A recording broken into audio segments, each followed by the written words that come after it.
We'll never know. If Garland had loosened the prosecutors like J.P. Cooney to do what they proposed doing in February of 2021, we'll never know if it would have been enough time, and if the Supreme Court's immunity decision that they ultimately were going to give broad immunity to Trump, we'll never know if it would have ultimately, that extra time would have led to Trump's conviction at trial or to a trial, right? We don't know. Hello, and welcome to George Conway Explains It All to Sarah Longwell. I am not Sarah Longwell. I'm sure you figured that out. And Sarah is actually not here today. She's a busy entrepreneur and busy advocate for the causes she believes in, and she has been traveling. And so today I get to ask the questions, and I get to ask the questions today of two distinguished Pulitzer Prize winning journalists, Carol Leonnig and Aaron Davis, who have just written this magnificent book called Injustice. And it's basically, I mean, people think of it when they hear some of the stories, they think about it as what happened with the Garland and Smith investigations into Trump during the Biden interregnum. But it really is about more than that. It's the story arc of the Department of Justice since 2017 through the present. And I got to say, you should buy the book. I love the book. I read the book. It is a magnificent book. And it is a good book, not just for people who weren't paying as much attention as I was to what was going on at the Justice Department over the last 8 years. It's actually a great book also for people who were just obsessed with it, like I was. And the reason why it's good is because, look, we knew probably 90% of what's in this book as it was happening if we were paying close attention to the newspapers. And that was the first draft of history. But there was always the question of, why did they do this? What secret deliberations led to doing this? And particularly, that was an important question about the Justice Department during the Biden administration. And what exactly were they doing at any given time with respect to the January 6th investigation, in particular with investigating the higher ups who might have had and did have involvement in the attempt to steal our democracy on January 6th, 2021. And but the story, as I said, starts earlier. And we're going to talk to Carolyn and Aaron why they made a decision to make it more of a complete arc from 2017 to 2025. But I'll say this again. We knew most of what was going on. And during the first Trump administration, I think the interesting thing about reading and going back through what happened in the first Trump administration is we knew it was really bad at the time. It doesn't seem so bad now. So you kind of forget how bad it was and how shocked we all were in 2017, 2018, 2019, 2020 about the things that were going on. And now they look small in hindsight, but they were really bad. And one of the things this book does an amazing job is to show how corrosive Trump 1 was to the Justice Department and the Federal Bureau of Investigation, and how that corrosion continued to affect the Justice Department and the Federal Bureau of Investigation, the rule of law generally, through the Biden administration. And now it has metastasized in Trump 2. And the irony, I think the biggest irony I would draw from the book, the biggest thing that I would draw from the book is the irony of the Biden Justice Department. And Merrick Garland, who I admire greatly, and we'll have a lot more to say about him in just a minute. He was so unpolitical and desirous of being perceived as not political. He ended up being political and making political judgments in his attempt not to be political. And those judgments turned out to be, in my humble view, and I think the book establishes this, catastrophically bad political judgment. And I think that's something we really want to get into in the next 45 minutes or so. And also, I think now we have basically the reason why it's sort of important to look at the Justice Department today is that this is the logical conclusion of everything that has happened over the last 8 years. And so with that, having thrown all the balls up in the air, what do you have to say about what I just said? And what do you have to say about your book? And just keep talking. George, first off, Aaron and I are really honored to be on your program. Oh, And stop. I know you are obsessed with the topic. So the fact that you want to talk about the book is a huge compliment. And I don't think anyone has, well, a couple people I'm delighted to hear the word magnificent book. Thank you. For somebody who's obsessed. And thank you. The next up is, we wrote this book because Aaron and I were, having a lot of fun as partners on an investigative team, digging into a couple of stories that had to do with the Department of Justice, deeper dives into this initial tip, which was in 2023. Actually in 2022, I got a tip that there was no investigation of the election interference, that it had not really started with any real gumption until the middle of 2022. And I kind of wondered if that could possibly be true, because Aaron and I both had reported on Mike Sherwin, the acting U.S. attorney, in a press conference being asked on January 7th, 2021, will you investigate all the way to the top? Will you investigate Donald Trump and what just happened on our Capitol? If he is connected to this, he be investigated? And Mike Sherwin said, no one is above the law. We will look as high as this goes. Headlines all the next day were DOJ willing to investigate Donald Trump's role in Capitol insurrection. But actually, nobody was investigating Trump or his campaign. And when we finished that story, we both kind of looked at each other with this idea of why did the Department of Justice not pursue the evidence without fear or favor? What happened? We had some clues, but it ended up being the question that fueled this book. The reason we looked all the way back, we call injustice a sort of tragedy in three acts. And the reason we went all the way back to Act One, Trump one, was because just as you perfectly distilled, the damage done, especially to the FBI, the fear instilled, was much more dramatic than we realized at the time, even though we were covering it.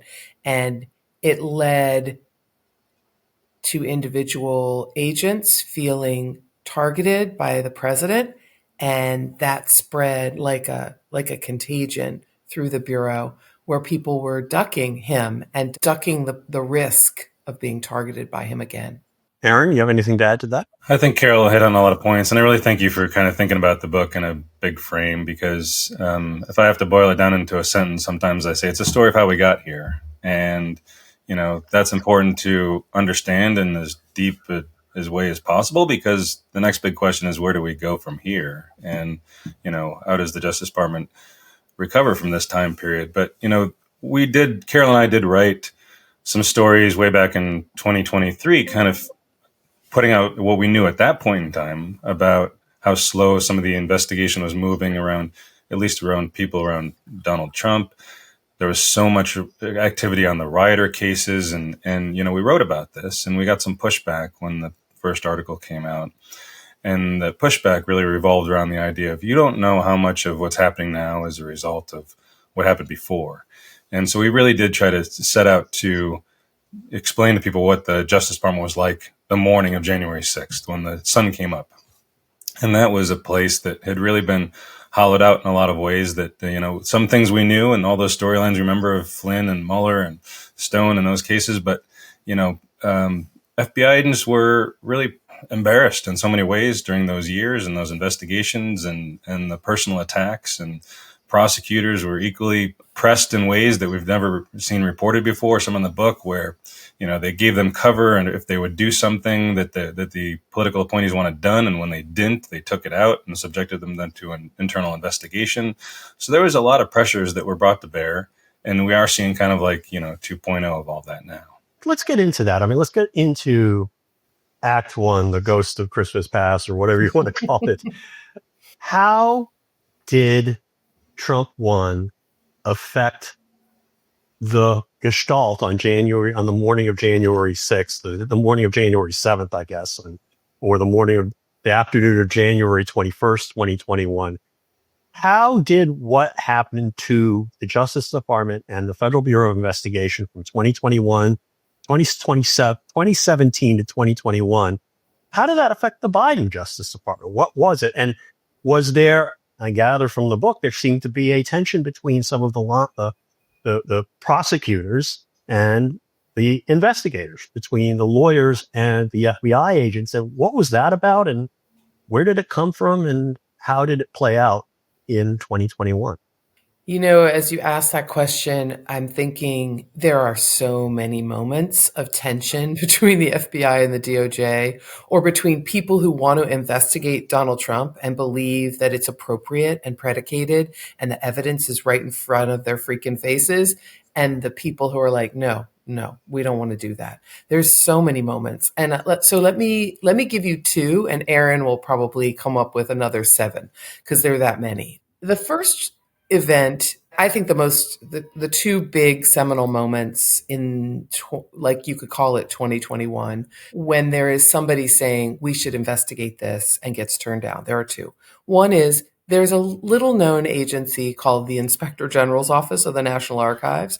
These people are the nerds that keep all the documents of our history, right? And they happen to be the people collecting and storing the elector certificates. And one of the lawyers there, Miriam Vincent, notices these fake elector certificates coming in. And she discusses this with the chief investigator in the Office of Inspector General, Special Agent in Charge, Waleska McClellan, and says, these are bogus. Just want you guys to know, we're now up to 5, 6, 7 swing states where Republican Party officials have signed these documents that I know are bogus.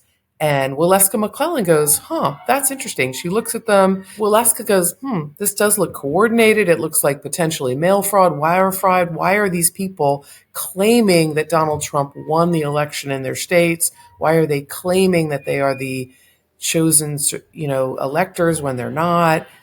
Miriam tells me this is definitely bogus and it looks coordinated. She goes to the U.S. Attorney's Office of the Department of Justice, and the prosecutors say, interesting, but we don't really see a case. Now, of course, they turn her down on January 8th. And she's disappointed. But January 8th, like the U.S. Attorney's Office in D.C. is drowning in riot investigations, right? They know they're going to be spending months chasing down nearly 1,000 or more people, right? The second event, where that's a missed opportunity, because it's the first moment when somebody says, this looks like a crime. This looks like a scheme, a conspiracy of some sort.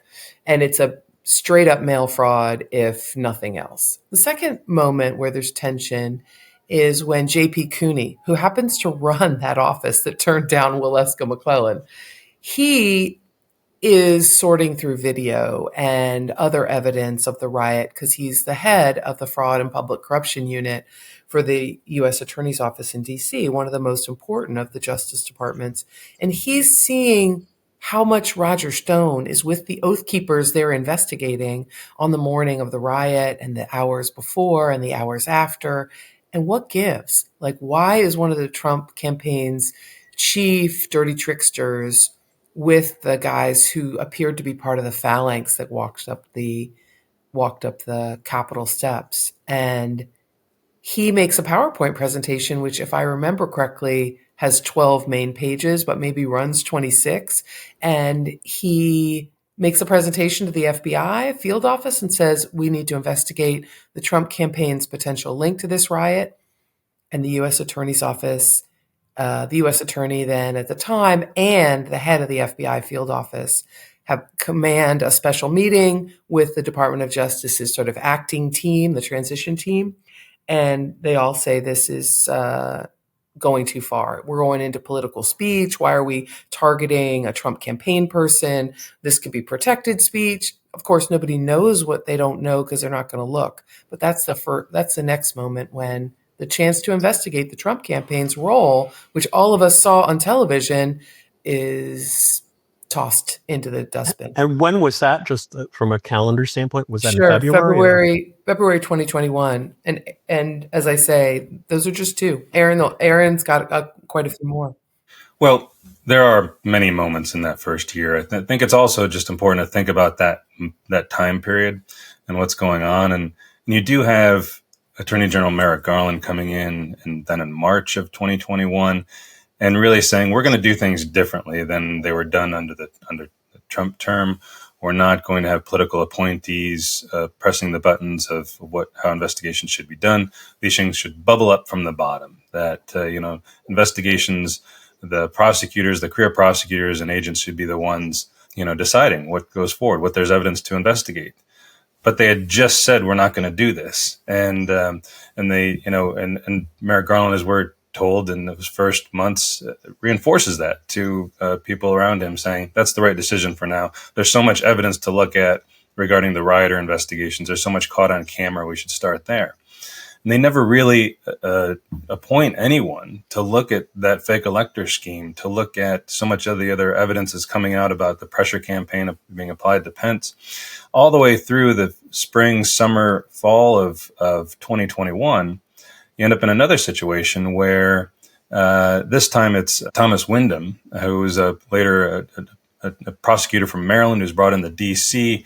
just as the U.S. attorney is officially named in D.C. And this time Thomas Wyndham goes to the FBI and says, we'd like to look at what's coming out, like in, say, Bob Woodward's book about the Willard Hotel and who was there. And we know they were making calls out to the states and trying to apply pressure to bring in these fake elector certificates. And the then head of the FBI field office says, I'm not doing it. I don't want to catch somebody in having a tryst there at the Willard. This is potentially going in all kinds of places. I'm not going to subpoena the friggin' Willard Hotel. And that, again, for the third time in 2021, freezes that investigation. It takes all the way into April of 2022 before the FBI agrees to join an investigation with Thomas Wyndham. And that in those interim months, Wyndham is searching for people to help him begin to look at this. He goes back to Waleska McClellan in the archives. He goes to the postal inspector's office and starts to cobble together a team. And for a while, those are the only folks, even a year after January 6th, who are genuinely looking at whether anything that happened on January 6th that was done by the president or those people around him, constituted a crime. This show is sponsored by Babbel. Why do most of us want to learn a new language? It's probably not about memorizing grammar tables or topping a leadership board. It's because we want to speak it out in the real world with real people. Babbel gets you there, and it gets you there fast. Their bite-sized lessons fit easily into your daily routine and are also easy to remember. Just 10 minutes a day is enough to start seeing real results. Babbel recognizes that real-world connections are at the heart of language learning. Their courses are designed by over 200 language experts, real human beings, to teach you relevant words and phrases that you'll actually use, so you can start speaking with confidence in as little as 3 weeks. Babbel lets you practice real-life conversation, step by step, without the stress. You'll build the confidence to speak up when it matters, from ordering a coffee to chatting with new friends abroad. I want to head to France in the next year, and with Babbel, I'm going to be able to speak like a local, because when in Paris, however, you learn best by listening, speaking, reading, or writing. Babbel adapts to your style and keeps you motivated with personalized learning plans, real-time feedback, and process tracking. And Babbel is more than just lessons. They even offer a large collection of podcasts where Babbel experts reveal language secrets and offer an inside look at local cultures. However you learn best, by listening, speaking, reading, or writing, Babbel adapts to your style and keeps you motivated with personalized learning plans, real-time feedback, and progress tracking. And Babbel is more than just lessons. They even offer a large collection of podcasts where Babbel experts reveal language secrets and offer an inside look at local cultures. Now, here's a special deal limited for our listeners. Right now, get up to 55% off your Babbel subscription at babbel.com/askgeorge. Get up to 55% off at babbel.com/askgeorge. Spelled BABBEL.com/ASKGEORGE. Rules and restrictions may apply. I have to say that is just absolutely amazing evidence of behind the scenes activity that we were wondering, all of us who were watching closely, what were they doing? And we couldn't quite figure it out. And I was one of those people who gave Garland and the Biden Justice Department the benefit of the doubt, even though I was very worried they weren't doing enough. I wrote this piece, not to toot my own horn, but I think it's kind of sets a backdrop here. I wrote this piece in the Washington Post, 5,000 word opinion essay published on January 22, 2021, where I went through all of the various forms of misconduct that arguably Donald Trump, criminal misconduct that Donald Trump had committed, including the Stormy Daniels campaign bit where that he ultimately got convicted for, his taxes of real estate, Ukraine, which I always thought was a potential crime, the Mueller obstruction, the obstruction of justice of the Mueller against the Mueller investigation that was reflected in volume 2 of Mueller's report, and then ultimately the 2000 election. And the way I looked at it was, with the 2000 election, it's like, okay, if you tried to steal $1 million from the government, let alone $1 billion, but you try to steal money from the government, steal something from the government through either force or lies or something, there's a way to prosecute you, right? If you're trying to take, and here, it wasn't just $1 million. It wasn't even just $1 billion or 10. They're trying to steal the entire government of the United States. So how could you not investigate that?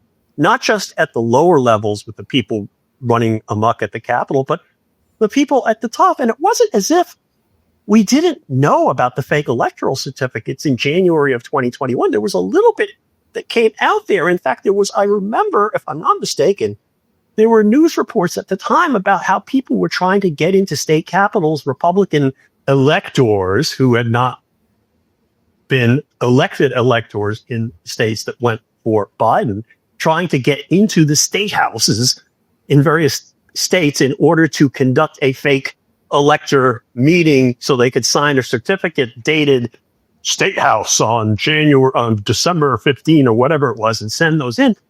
And I just have to say, I argued in January 22 that Garland should appoint multiple special counsels because there are just a bunch of different things to investigate. And the fact of the matter is, their argument always is, oh, well, he would never have been prosecuted if he were not president. But it's like, okay, but if you are out there committing crimes and you are a public figure and you are out there, they're going to get you for everything. If you do something big, they're going to start looking at everything you do. It's like Al Capone getting busted for taxes. So I didn't see how you could not do what I was proposing to do. And I thought that I just assumed that the idea behind appointing a former United States Circuit Judge, former Chief Judge of the United States Court of Appeals for the District of Columbia Circuit, and a former Supreme Court nominee and a highly respected apolitical person to do this would be so that when they made that judgment to investigate what was obviously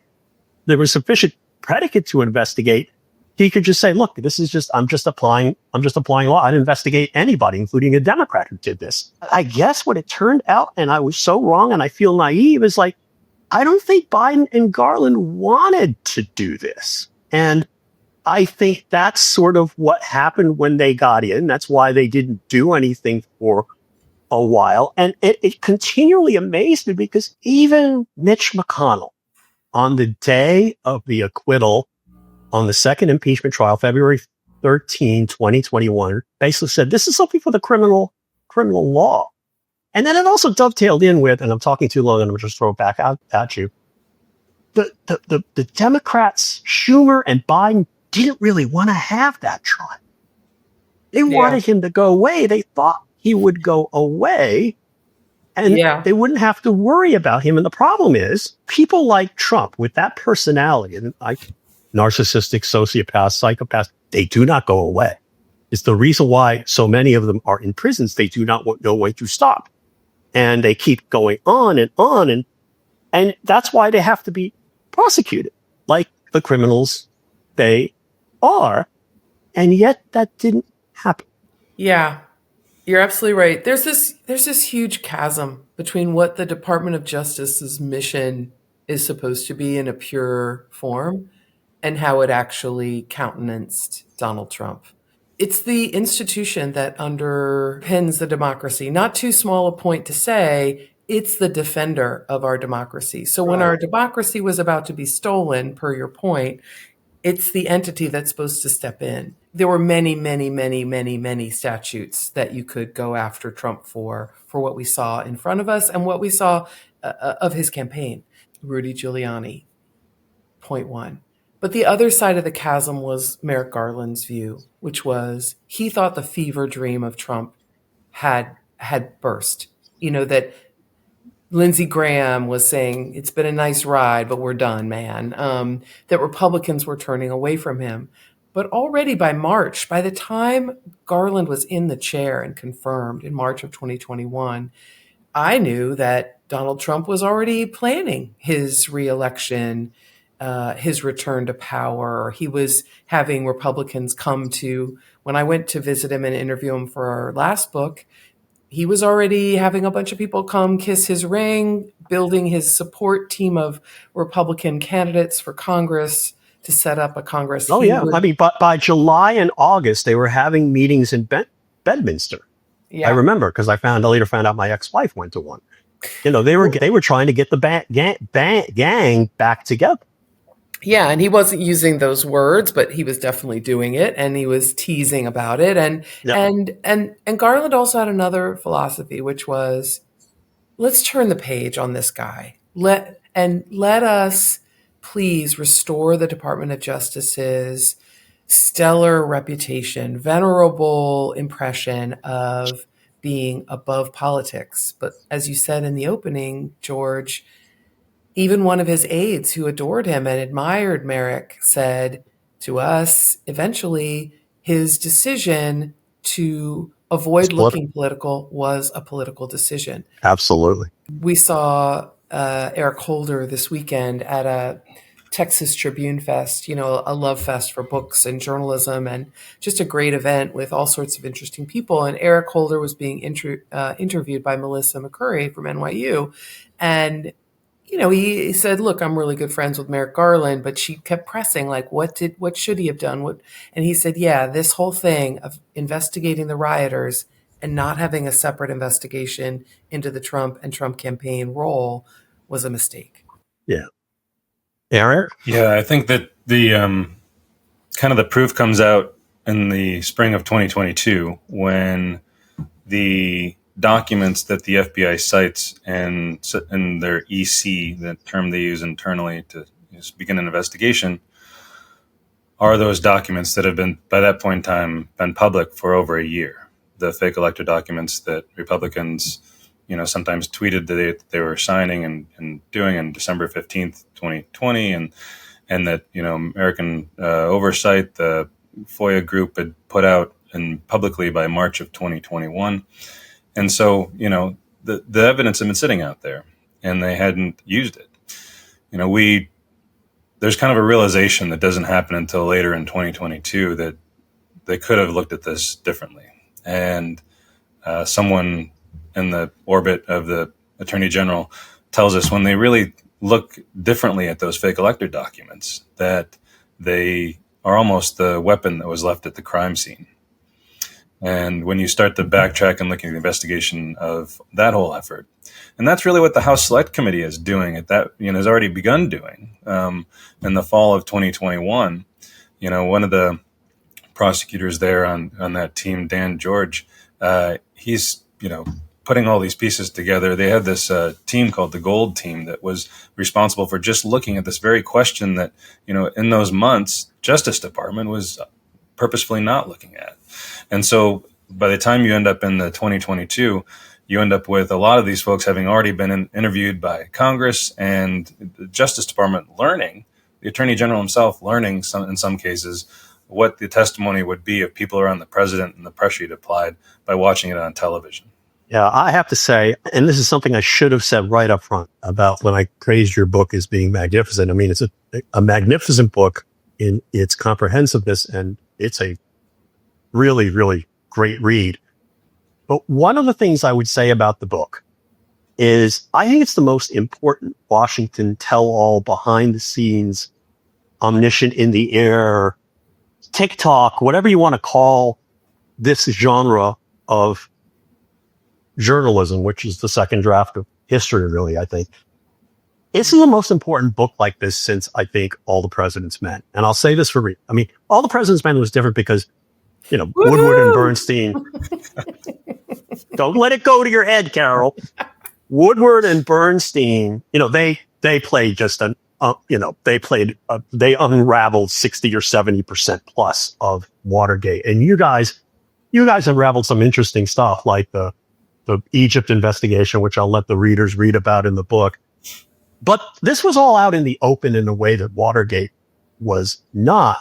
But the reason why this book is so important, I think, historically and journalistically, is the effect that these events in this book had on American history and about Trump's ability to come back. And let me break it out in a couple of ways that I will then throw out and see what you think. I think that he may not be president if Merrick Garland had done what I think he should have done in 2021. And I think people debate that because they say, well, the Justice Department did get started in April or May or sometime in 2022, and Jack Smith was in place by September or October. So you could do the math, and maybe there wouldn't have been a trial if you added that 15 to however many months in there. But I think that also I think the timing could have made a difference in and of itself. But I also think there were a couple of dynamics there that were going on that would have made a huge difference. And the first dynamic was,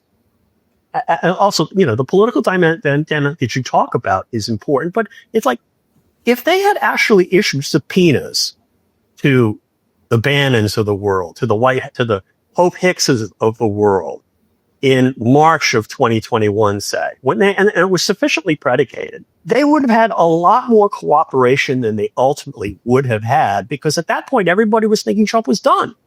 So if they started the investigation there, it would have moved more quickly because they would have had more evidence sooner. They would have locked some witnesses in early. Some of them would have perjured themselves, which would have exposed them to liability that would then make them cooperators later. That's one aspect. The other aspect is, and this is just not a political one, but it's really kind of the dynamic of an investigation would be that if people got subpoenas, you got a wave of subpoenas, it would have come out and it would have reminded everybody in the world. There would have been news stories. You guys would have been reporting on it. And the whole world would be thinking in March of 2021, yeah, this is like, I thought this was criminal. There is something smelly going on here. Because the instinct was there's something bad. People did something bad here. And we don't know exactly who it is. And nobody's saying it was the president, but there was sufficient predicate to do an investigation that could have married up with the lower investigation and come together. And then the other point about the timing is, I'll throw this out, is it goes to the political judgment and the quote that you had about Garland making a bad political judgment. By attempting not to be political and not investigating these facts, which were sufficient to predicate an investigation early in 2001, by failing to do that, they gave credence to the counter narrative that Trump was putting out there. And then when they finally got around to realize, holy crap, we've got this documents investigation. We actually need to investigate this guy. And then look at all the stuff that came out during the January 6th congressional investigation. When they finally got there, they were in a race against the clock. And when they decided to turn the engines on because they said, oh my God, there's a lot of stuff here. And oh my gosh, the calendar. Then they looked political and it played right into Trump's hands. They looked political because they put themselves in a position where they were racing against the electoral clock. And it was just a disaster. It was just huge prosecutorial and political. And I hate to say this because I was very easy on Garland. I admire Garland, but it was prosecutorial and political misjudgment, malpractice on a scale that is off the charts. I mean, he's like, this was one of the worst decisions ever made in the history of the American justice system. Well, there's a lot. to unpack there. Sorry, I just let you all speechless. I'm sorry.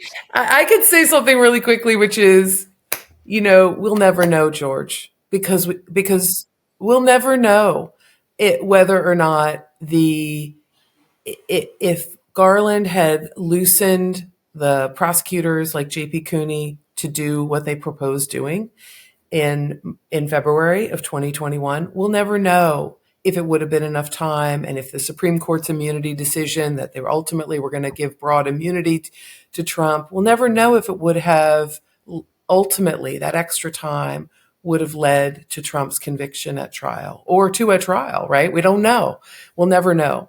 But we know that they lost 17 months, 15 months when someone else pointed this out to me. 15 months we document that they didn't investigate until they were embarrassed into it. They opened their fake elector probe, we now know, January 30th in the wake of news being released by the January 6th committee, or about the January 6th committee's amazing and rapid discovery of the coordination of the fake electors with Trump's campaign. And 2 more months, so 17 total, when Merrick Garland froze the probe in a very, very conservative decision where he said, you know what? I'm uncomfortable with you all interviewing anybody in the fall of 2022 for the election interference case or the classified documents case before the midterm elections. And prosecutors were like, why? Donald Trump is not a candidate for office in the midterms. He's not a candidate anywhere.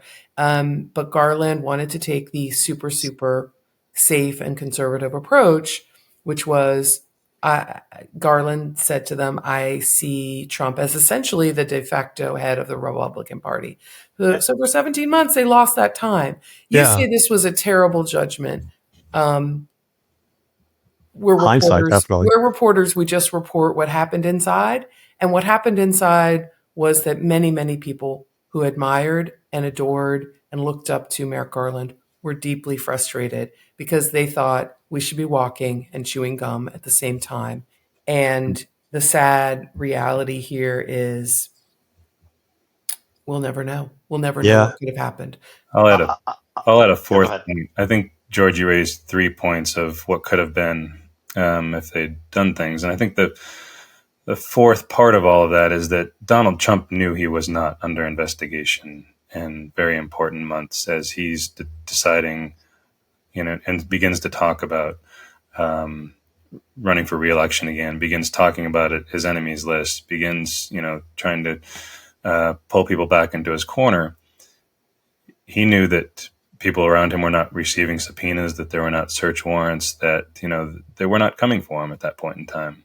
And so how much, it's intangible and hard to go back and assess, but, certainly in a really important time period, he knew he was not under investigation.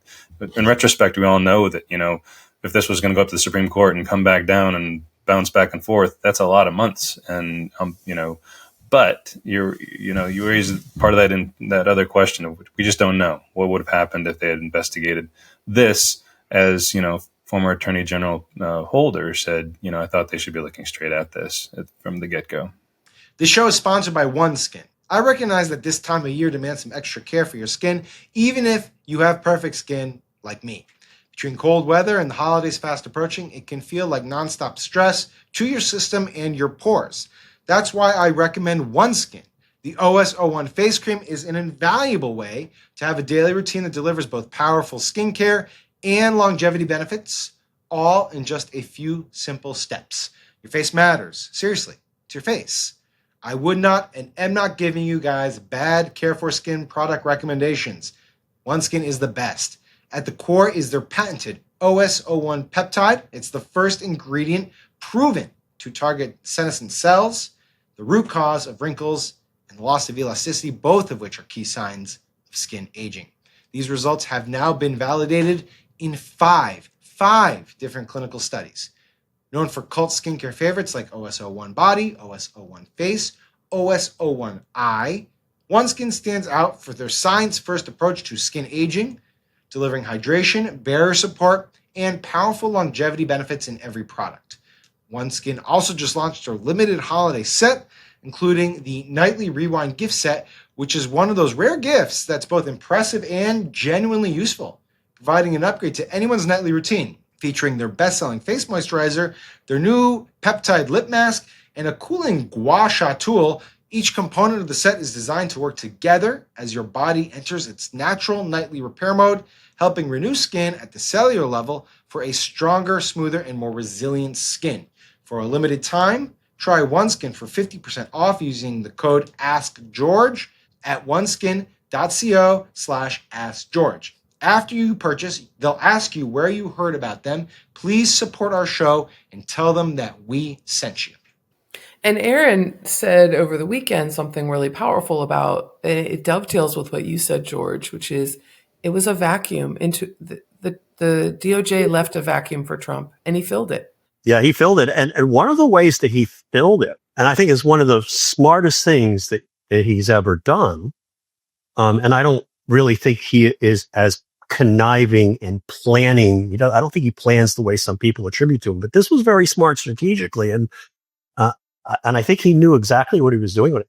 He declared, if you recall, his candidacy for the White House earlier than one normally would have, precisely because he wanted to be able to say that the Justice Department, which had already played into his hands by delaying so long, he wanted to say the Justice Department was investigating him because he was running for re-election against Sleepy Joe and was a threat to Sleepy Joe. And that's the part of the political malpractice and the prosecutorial malpractice that I'm now willing to say Merrick Garland committed. And I just can't, it's really hard to say that not just the timing, not just the 17 months bordering on 2 years, frankly, it's the whole dynamic internally, witness cooperation, public perception, what Trump is doing, the political messaging, all of that would have been completely different in this imaginary alternative universe where Garland lit a fire under the prosecutors instead of pouring water on it. Yeah, I got to agree there about. I mean, we don't know how it would come out. You're absolutely right. No, but you're right that what Aaron and I found in the book was he completely, and we did see it in front of our eyes, but behind the scenes, Trump was definitely calculating, this is a great way to get some rocket fuel for my campaign.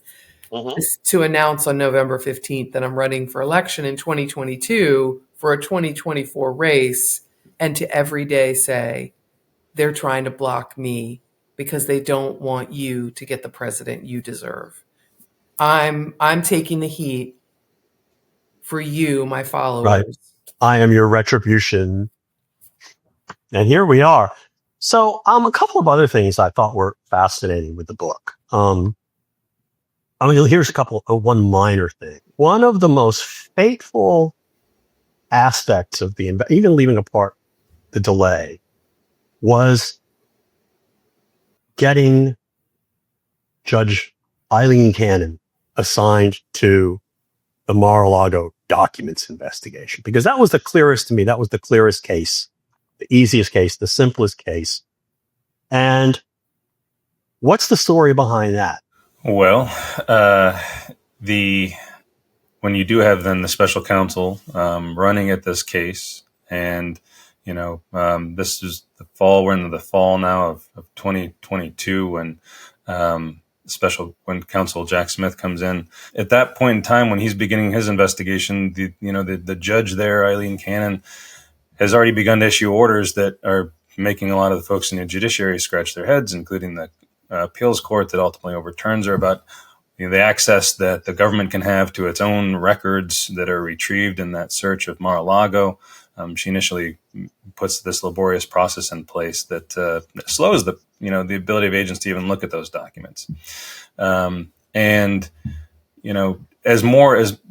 Jack Smith's office is getting more evidence, and we go into the book what some of that is, and it's really the very actions inside Mar-a-Lago to move these boxes, sometimes appeared by text message by the president's request ahead of searches. that so much of the heart of their criminal case is based in Florida. And this is a shock to people who had been working on this case and had been bringing information to the grand jury in D.C., including there's a prosecutor named David Raskin who had just handled a case like this. A classified documents case was brought in to probably be the closer if it was going to be in D.C. in court. And he hears that Jack Smith is considering Florida and says, "Are you effing serious? Are you insane? That this is nuts." And that's a sentiment that's echoed inside the National Security Division when it's brought up to Main Justice and then Attorney General's office that if we get Cannon, one advisor says, the case could be dead. There was it didn't really factor directly, as we understand it, in Jack Smith's decision, but in that whole milieu at that time when they're deciding what to do, Florida or DC, people inside Jack Smith's office had calculated there was a 1 in 6 chance that they would end up before Judge Cannon. By the time they're actually to the point of making a final decision, it's like 1 in 4. They've redone the math, and it's like 31%. It's almost one in 3. And so, the odds are really high that you're going to end up in front of Cannon and put this case before her. This was even something the Attorney General asked his staff to go back and double check Jack Smith's decision. Is the heart of the case really, potentially subject to appeal and overturning? And, Smith and Garland really come down that we want this to be a case that'll stand for the ages, that, people look back and say, we took it to the right venue. We did everything by the book. We crossed every, T and dotted every I. And people like Raskin are saying, you just have to go with a case that you've got and make, and try to get a conviction on what we know was criminal activity. And so that's really the heart of the tension between Florida and DC. This show is sponsored by Indicoud. Politics is messy, but your brain doesn't have to be. That's the Indicoud advantage. Indicoud is your online cannabis dispensary, gummies, flowers, pre-rolls, and more. All federally legal THC, DEA certified lab tested, shipped discreetly. When the headlines won't stop, at least your brain can. The first time I tried Indicoud, I wasn't trying to escape the world. I just wanted one night where my brain didn't feel like it was a news ticker. One gummy later, I actually slept instead of scrolling through the comments section. And I'm looking at your comments. I've been taking a gentle dose of these before bed to shut off my brain, and I come back ready to face the content mines the next day. And I do it for you, my dear listeners. This is how you unplug without falling behind. If you're 21 or older, check out Indicoud.co and use code AskGeorge for 40% off your first order plus free shipping. This is Indicoud's biggest sale of the year, and it lasts all month long because peace of mind shouldn't expire in half a day. That's Indicoud.co, code AskGeorge, 40% off, free shipping, and a quieter break reserved for our listeners. Seriously, unsubscribe from one news alert, pick up ounces instead. As always, please enjoy responsibly, and thanks to Indicoud for sponsoring today's episode. I have to say, just from a legal standpoint, I find that unfathomable. I get it. The moving around documents, the trying to get the video camera, all that stuff happened in Mar-a-Lago, all that happened in Southern District of Florida. But the documents were taken from the White House. The lies that Trump had his lawyers give to the archives and to the Department of Justice National Security Division were lies directed at people in Washington. The refusal to give back the documents, which is a part and parcel of the Espionage Act charges that were ultimately laid against Trump, which talk about the unjustified or unlawful taking of documents and then the refusal to give them back, which basically subjects you to 10 years in prison potentially. He was refusing to give them back to people in the District of Columbia, these documents that he took from the District of Columbia. And there were also, by the way, I think there was a little way station in some transition space in the Eastern District of Virginia, which would have also been a very nice place to try a national security case involving the theft of classified documents. So to me, it's just mystifying. But wasn't there also a discussion about whether, after they brought the case in Florida, whether they should move to recuse Judge Cannon? Yeah, there was. And also one more beat on that venue decision. What Raskin grew up in the Southern District of New York, serious, seasoned trial prosecutor, national security prosecutor. And, the Southern District, it well, George, like if you've got a legal basis for any of the crimes having occurred or the victim having been in that venue, you have a non-laughable argument to go into DC. They had much more than a non-laughable argument to go into DC. Yeah. But as it was described to us by sources inside Smith's office, Smith essentially was an institutionalist who didn't want to play any games. He wanted to look straight up and above board. And what the heck, I'll bring the case in Florida where most of the action occurred. It is legally more sound to do this, so I won't try to look like I'm venue shopping. I won't try to look like I'm jury shopping. And again, it's like part of the whole dynamic. Institutionalist up against Donald Trump. Good luck. Yeah. Well, I gotta say though, it's sort of like I can argue it was Florida was the tail wagging the dog because Florida was where the cover up occurred. That's not where he took the documents from DC. He lied to people in DC, and he did some dancing in the basement at Mar-a-Lago, but this was I would argue it would have stood either way. There's another court where they had jurisdiction to bring it. But anyway, be that as it may, back to recusing Cannon. Yeah. So Cannon looks like a person who is favoring Donald Trump and ignoring the law.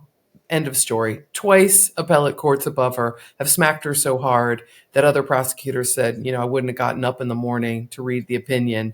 I wouldn't have left my house, right? It was too embarrassing to Cannon in the way that they said, you kind of ignored the law. Are you reading? Do you know the law? So when she finally dismisses the case, I believe it's maybe July 15th, I think that's the day. Anyway, when she dismisses it, Smith says, okay, I'm going to refile an appeal to keep her from dismissing the case based on a non-binding concurrence by Justice Thomas. This is not a legal basis for dismissing the case. And I'm going to ask also the Justice Department about my plan to have her removed, to move to recuse her from the case. And he feels like he's got a lot of justification for doing that, a lot. But Elizabeth Prelogar, the Solicitor General and a very, very trusted aide and former clerk to Merrick Garland, turns him down and says, you don't meet the standard from the Department of Justice's standpoint to move to recuse. And in the wake of that, people are like, what? Why didn't you if not her, if she's not a person who's shown bias, when would the Department of Justice seek to recuse a judge? And just, to your earlier point, this was the case that everybody inside DOJ thought was black and white, right? An election interference is a very complicated case. But, one of the most striking moments we were able to get inside in the book is the night after that raid in Mar-a-Lago, where the then Assistant Attorney General, Matthew Olson, is going around on a conference call and trying to take stock of these hundreds of pages of documents they've got and their top secret status. And, what do we do now, basically, is the question he's asking in that call. And Julie Edelstein, one of the kind of encyclopedia of classified documents cases, says, if it was anybody else, we'd arrest him tomorrow morning. And an FBI that had, until that point, been very reluctant to throw everything they had at a case involving Donald Trump after everything that happened with Crossfire Hurricane, the way they'd, been raked over the coals during the first Trump administration, is now putting everything they have into this investigation. And they are the ones who, pressed to find the video and do it all. But, this was a case that the FBI, the very highest ranks, felt absolutely compelled to go forward with. And they ran down every lead about whether he'd, declassified the way that people had said he'd had, and they didn't find any of that. And they found that this was a case that they really had to bring. And they really thought it was going to have a conviction. This show is sponsored by PDS Debt. Debt from credit cards isn't an accident. It's a system built to keep Americans down. Banks profit, the creditors win, and families lose. Every call, every fee, every high-interest trap is another reminder that the game is rigged. But there's another side to this story. PDS Debt has already helped hundreds of thousands fight back, cutting debt ending the calls and putting money back where it belongs, in Americans' pockets, not the banks. Whether you are struggling with credit cards, personal loans, or medical bills, PDS Debt has custom options to help you get out of debt.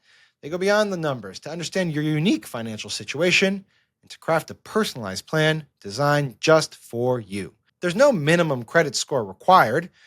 They're here to help you save more, pay off your debt faster, and start putting money back where it belongs. That's in your pocket, folks. PDS Debt is A+ rated by the Better Business Bureau, boasts thousands of 5-star reviews on Google, and holds a 5-star rating on Trustpilot. Why? Because PDS has helped hundreds of thousands of people get out of debt. And I recommend it if this economy has you putting more on plastic than you might like. It's your money. It's your future. Don't let the system decide for you. You're 30 seconds away from being debt-free. Get your free assessment and find the best option for you right now at pdsdebt.com/askgeorge. That's pdsdebt.com/askgeorge. pdsdebt.com/askgeorge. Yeah, I mean, I thought so too. I mean, to me, this is exhibit A of how Donald Trump was unfairly treated by the Biden Justice Department. He was unfairly treated by the Biden Justice Department in that he got a better deal than anybody else would have done. So it was unfair to the rest of us. And this is the perfect example of it, because it really was. I mean, January 6th at the bottom, as a bottom line, it could be a simple case the way that Jack Smith ultimately pleaded it in the indictment. But this was even simpler. The documents case, it was really the white collar and national security equivalent of a street corner buy and bust drug case. I mean, you have some information that there's going to be a drug deal, and you go to where the drug deal is going to be, and there, lo and behold, there's the drugs. Okay, or you're busting into a crack den, and there you have probable cause to search the crack den, and lo and behold, there's a crack factory in there. And this was unbelievable. This case should have gone to trial, and it should have been it. And this should have been, it is just, I mean, people, this is why your book is so important. People are going to be talking about this till the end of time, as long as there is people remember the United States of America, and God help us if we survive. So a couple things to wrap up. I guess we're kind of getting toward the end. So I'm going to ask sort of a more, I don't know, they're fun questions, but they're kind of quicker questions. What was the most shocking thing? Okay, you told us about that, learning that no investigation had really occurred of any significance before sometime in 2022, and that really was an eye opener. What were the other most stunning things that you learned that you had no idea of, even though it's really kind of 10% out of 100 that we kind of have before us now?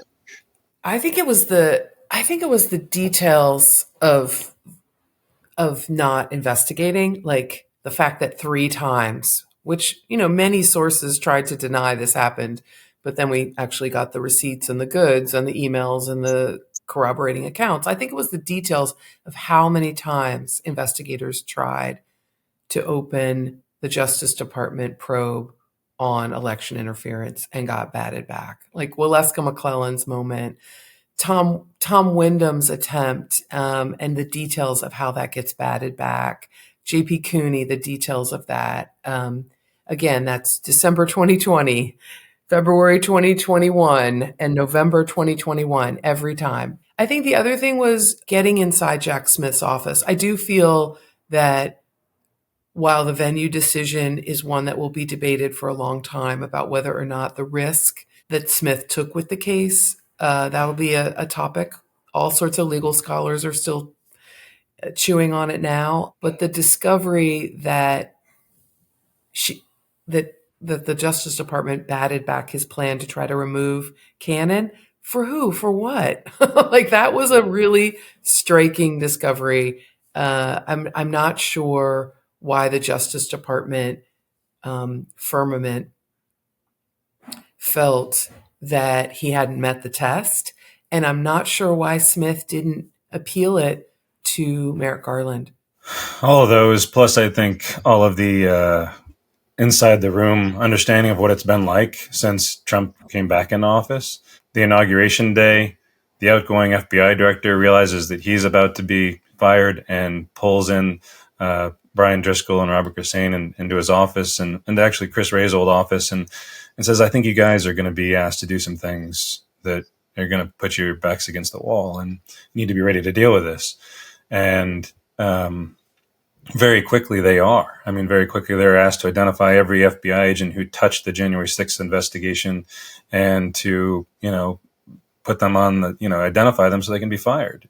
And there's a resistance to that. There's and people inside the FBI and advocates try to, work Republicans and Democrats on the Hill to push back against that summarily firing thousands of agents.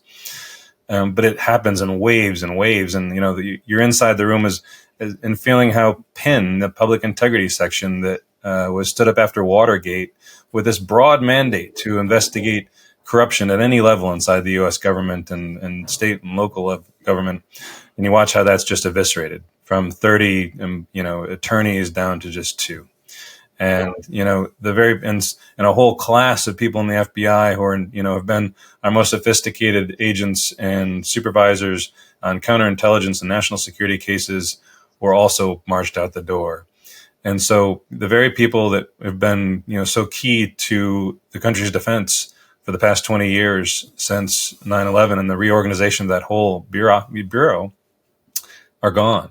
And so to me, it's just kind of, shocking to see the way that had happened and to be able to portray that and for people to see. I got one more, which is agree with Aaron on everything he said, but how the House Select Committee and its work embarrasses and propels the Department of Justice. Like some people have described that little U.S. Attorney's Office as like this little engine because it essentially takes the committee hires investigators that are all former prosecutors, a couple corporate lawyers, but mostly former prosecutors who are like digging in as soon as they can. They're the first footprints in the snow. And there's a moment when they put Cassidy Hutchinson up on their televised hearing and everyone remembers it. Merrick Garland is watching and turning to his aides in June 29th of 2022, turns to his aides and says, did we know about her? And the answer that comes back is no, sir. So I have one last question. Are there things that are find outable that you didn't get to find out and that you're still dying to know the answer to? I have to say, the thing that struck me was, where did the $10 million from Egypt go to? And I'll let people read the book to learn about that. Although you guys did put it in the newspaper last year. But what other stuff? What do you want to? Did you not get to find out that you would love to know for the next edition of the book or the sequel, if there is one? We've talked to a lot of people for this book. I think I would still love to be between the ears of some of the principals here a little bit more and to understand, why and where they are now. The folks who led the DOJ and led the FBI have been very quiet since Trump came back in office, and I really wonder what they're thinking. I have 2 things I wish I knew. I wish I knew what Merrick Garland and Lisa Monaco said to each other after insisting so long that they were only going to build up from the riot. I wish I'd known what they said in January 2022 to each other as they ultimately authorized starting the fake elector probe and changed course. It happened to be the week a lot of information leaked out about the January 6th committee's discoveries about fake electors, and they were being embarrassed on national television. And, Rachel Maddow was saying things like, where is the Department of Justice? And thanks, Merrick Garland, where are you? I also wish I knew what conversations Chris Wray, Lisa Monaco had about some of these probes, because ultimately when the FBI said, I'm not doing that, Chris Wray and Lisa Monaco could have ordered their Washington field office to begin subpoenaing the Willard in November of 2022, and they didn't. What kind of conversations did they have would be interesting to me. There's many more I'd like to ask about Trump, but I think I'll wait until we keep reporting out that. All right. Well, thank you both. This is, again, let me shamelessly plug the book Injustice by Carol Leonnig and Aaron Davis by Penguin, published by Penguin, and available wherever you buy books. And thank you guys. Amazing job here. I really do believe it's the most important Washington book in forever. And I urge everybody to go out there and buy it and read it and listen to the audio version in their car and put it on their iPhone and Kindle and go for it. Thank you. Thanks, George. Well, George Conway, he's a man with a plan. Got to sit down with Sarah Longwell, take a stand, explain all the legal problems they're piling high. With Donald Trump, oh my, oh my, oh my. He said, Sarah, let me break it down for you. There's obstruction of justice, corruption too, the legal tangles and troubles, they're growing fast. It's a storm that's gonna last.